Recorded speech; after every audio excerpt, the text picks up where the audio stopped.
Geen besieten meer van de Nederlandse Voedsel- en Warenautoriteit. Maar medewerkers van bureau Horeca Bijzondere Wetten komen dit seizoen controleren dat jongeren onder de 18 jaar geen drank kocht hebben.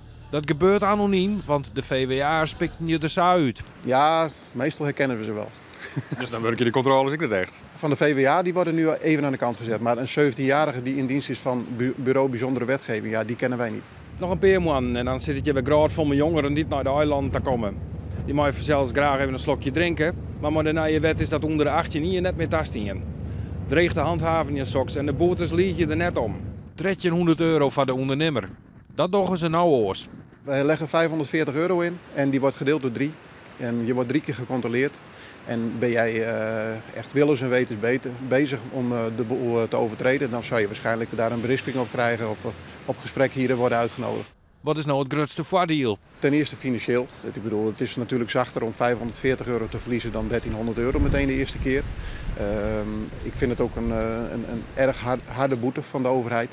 Ik bedoel, de jongere die in overtreding is, die krijgt 4 tientjes. En ja, ze zullen toch massaal proberen om aan drank te komen. Dus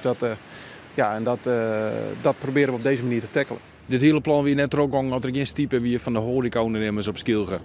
Je hoort op een speciale bijeenkomst op het gemeentehuis is besloten dat ze erachter staan. Maar dan ben ik kritische loden te jaren. Gewoon horecaondernemers zeggen dat de verantwoordelijkheid bij de ouders ligt, bij alcoholmisbruik bij jongeren en net bij de horecaondernemers en die moet het nou weer opknappen. De nieuwe aanpak wordt eerst voor een periode van 2 jaar inzet in horeca en winkels op Skilge, maar ook op de andere Friese Waardeilanden.